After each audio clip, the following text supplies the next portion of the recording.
السلام عليكم اخوان، بغيت نسولكم شنو واقع لهاد الناس اللي كيخدموا بالتطبيقات الذكيه كينقلوا الناس من بوان ا لبوان بي، كيجي الطاكسيات كيتعرض لهم كيبراكيوهم. شحال من واحد شفناه. سيدي السيد اش دار لي سيدي؟ كيهرس ليا بالدجاج.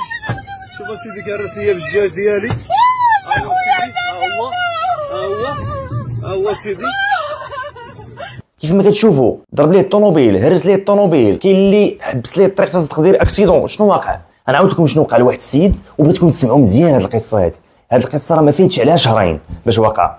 واحد السيد خدام بهاد القضيه ديال التطبيقات، تيدبر على راسو، هو خدام مع واحد الشركه، وهذيك الشركه عاطياه الفواتور دو فونكسيون، يعني الطوموبيل ديال الشركه هي باش خدام هو في نفس الوقت كيدير بها هادشي ديال التطبيقات.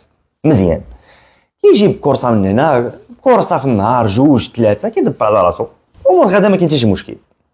واحد النهار غادي تجي واحد الكورسه في المطار ديال واحد النصارى، غادي يديماري، غادي يمشي حتى لدوك النصارى، غادي يوقف، بونجور انت هو فلان انت هو فلان، غادي يحل الباب معاه، غادي يركبوا معاه، غادي يدوروا به كاع الطوموبيلات ديال الطاكسيات اللي كاينين تما، غيحبسوا عليه الطريق، كل ما يدوروا عليه ما يخليوش يخرج، يبقاو مبلوكينو في وسط الطوموبيل، وجايبين معاهم البوليس، غتقول لي كيفاش؟ غادي نقول لك بانه هذوك النصارى فاش كانوا واقفين كانوا الطاكسيات كيجيو عندهم، تقول لهم مسيو كذا فين بغيتي نديك، كذا، تقول لي لا كنتسناو شي واحد، لا كنتسناو شي واحد، جا شي واحد قلق لهم، قال لهم ودي راه الا كنتو كتسناو شي واحد غندير لكم انا ثمن مناسب، قول لي نتوما غير شي شركه مع نتوما عيطتوا وانا غنقول لك شركه واحده اخرى كتعطيك ان بون بري. قال له الدراري هضر مع الشركه فلان تما، فهم بان لافير عندها علاقه بالتطبيقات، فهم بان لابليكاسيون هي اللي خدامه تما، هي هذيك.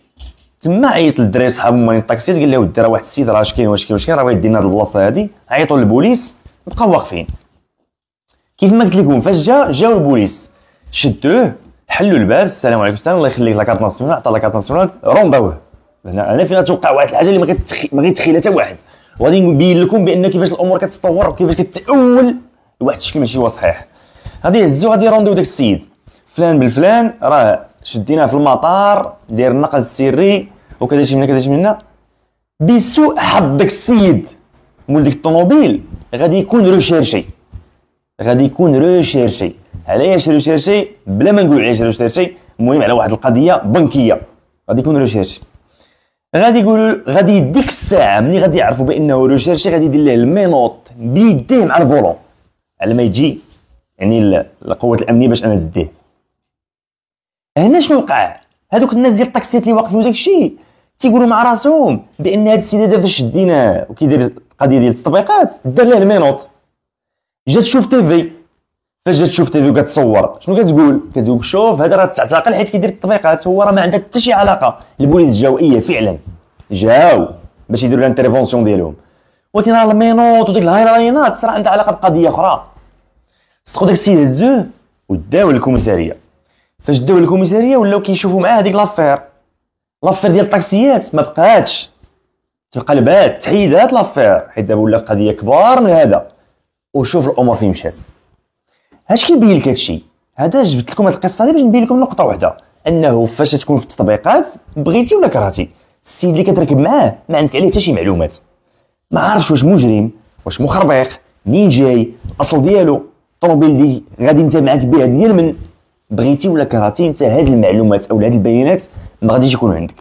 ولو غتقول لي فاش كنبغي نتقيد انا في ديك لابليكاسيون كنعطي ديك لافيش اونتروبوميتريك، ولو نقدر يعطي لافيش ومن بعد يطرى ليه مشكل ويبقى خدام وراه مقيد، ماشي بحال الطاكسي عنده سيري نمره كتكون مقيده. هذه النقطه الاولى. دوزو النقطه الثانيه شنو هي؟ هاد النقل بالتطبيقات راه غادي يتقنن، كون على يقين، ما تقننش هاد العام، يتقنن العام الجاي. التظاهرات اللي جايين للمغرب الطاكسيات ما غاديش يكفاو، ضروري ما واحد القاوري فاش غيجي للمغرب خاصو يخدم بالتطبيقات، لان هاد لا كولتور وهاد الثقافه راه عندهم تما في بلادهم، وجايين للمغرب خاصهم يلقاوها، خصوصا مع كاس العالم. يعني هاد الشيء هذا غادي يدخل حيز التنفيذ، وغادي يكون يعني واحد المصادقه على القانون هذا. بقات مشكله ديال الوقت. المساله الثالثه شنو هي المساله الثالثه؟ انا كنحاول نهضر على النقط المهمين. المساله الثالثه كيف يعقل ان هاد الناس ديال الطاكسيات يجيو يبراكي واحد السيد ويضرب فيه في الطوموبيل ويضرب ليه في الدجاجه. انا شفت فيديوهات خطر. لا لا اله الا الله. هاد الناس هادو اللي كيديروا هاد التطبيقات فعلا انت داير مخالفه وكيأثرها القانون بانك كدير النقل السري بدون رخصه، وهاد القضيه هادي كتعطي عقوبه من 200 درهم حتى ل 10000 درهم، وعقوبه الحبس من 3 ايام حتى ل 6 شهور، او وحده من هاد العقوبات هادو، او الطوموبيل كتمشي للفوريير 15 يوم، والبيرمي ديالك يقدر يتحكم حتى ب 3 شهور، وعاد تخلص غرامه ماليه واحده اخرى باش تجيب البيرمي ديالك. هادشي ما كنختلفوش عليه، كله كاين. ولكن هذا لا يعني انك تجي اخويا تضربني ولا تقيسني ولا تحل لي الباب ولا تخرجني من الطوموبيل. راه غير الناس ما فاهماش القانون، راه الا كان شي واحد فاهم وخدام بالتطبيقات وطاح مع شي واحد وجا وحل عليه الباب ولا ضربه ولا شي حاجه، راه غادي يدير المسطره ديالو، راه داك السيد راه غادي يجي كيرغب، راه الامور غتقلب كامله، كلها غتقلب. ولكن شي وقع انسان بطبيعته فاش يكون في واحد القضيه اللي هي حاس براسو في واحد الموقع اللي هو غلط، ما كيبقاش يشوف حوايج اخرين، تيبقى يشوف غير يفك غير راسو. لا، خدام بالتطبيقات انت مخالف للقانون، اييه، وغتأدي داكشي اللي غيتحكم عليك في العقوبات وفي الغرامات اللي كتعانوا. ولكن ما كيعني حتى شي واحد يقدر يوصل عندك ولا يتعدى عليك ولا يدخل لعندك، هذا حتى شي علاقه. هذه مساله. كاينه مساله واحده اخرى، اشنا هي انه كنشوفوا بعينينا حنايا، كنشوفوا بعينينا الناس كيوقفوا الطاكسي ما كيبغيش يوقف لهم، كنشوفوا بعينينا واحد 3 ديال الناس يوقفوا الطاكسي ما كيبغيش يوقف لهم، وحنا جبنا واحد الحل بديل باش نعاونوكم. ياك نتوما خدامين ما بغيتوش، الا الا كنتو كتقولوا بانه راه ما كاينش خصاص، ما يمكنش نتناقض مع هضرتكم. والا كاين خصاص احنا جايين واحد الناس اللي يفكوا لكم هذا المشكل هذا. زائد ان هذه المساله ديال التطبيقات وهادشي كامل ماشي ديال كلشي، ماشي كلشي كي مازال في المغرب عندنا كيعرف يخدم الانترنت. عندنا واحد الطبقه كبيره وهي الطبقه اللي هي كثيره، مازال كتشير الطاكسي ومازال كتوقف في بلاصه الطاكسي ومازال تمشي للسطاسيون ديال الطاكسيات. فلذا الاخوان يكون شويه ديال العقل، يكون شويه ديال المنطق. راه ما يمكنش نبقاو حنايا دوله من دول العالم الثالث وكنقبطوا شي حوايج وكنبغينا نكبروهم وبغينا نبقاو دوله من دول العالم الثالث. راه ما يمكنش، راه بغينا نكبروا خصنا نكبروا في كل شيء. راه ما يمكنش واحد السيد كيدير التجاره الالكترونيه غادي يجي واحد السيد عنده كراج محل في كراج علال ويدعيه. علاش يدعيه؟ يقول له ودي واش انا عندي المحل وكنخلص الضريبه وكنخلص حتى الخدامه وكنخلص الموظف، كتجي انت كتجيب السلعه للدار وتهز الصيفطه ما شفتي ولا تربح بحالي بحالك ولا تربح اكثر مني. انت ما عندك لا ضريبه لا كرا لا والو، انا كنخلص هادشي كامل. راه ما يمكنش.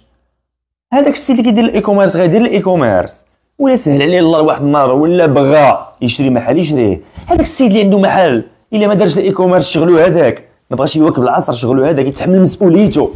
وكذلك هو مثال بالنسبه لقضيه التطبيقات. حنا متفاهمين ان هاد الناس اللي كيسوقوا الطوموبيل هادو ديال التطبيقات ما كتعرف لا شكون هو لا حتى شي حاجه، واخا تقول لي راه كيعطي المعلومات، لان داكشي ممكن يتبدل. الطاكسي عنده سيري كل نهار كيبوانتي، راك شي مشكل مع داك السيد صعيب باش انك تجيبو، راك شي مشكل مع شي واحد في الطاكسيات الامور عندهم مضبوطه، عندهم قانون اللي تاثرهم هما.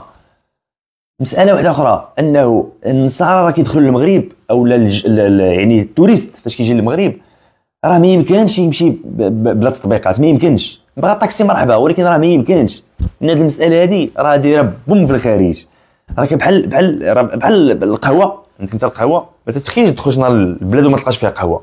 نفس الشيء هو ما كيتخيلش انه شي نهار يكون في لوطيل ويبغي مثلا يمشي في طاكسي ولا شي حاجه ويهبط يقلب على طاكسي يشري اللي بيديه، ما يمكنش. ونتمنوا اخوان هذا الشيء هذا ياخذ شي مجرى صحيح وكل واحد يفهم شنو اللي وشنو عليه، وتبارك الله عليكم.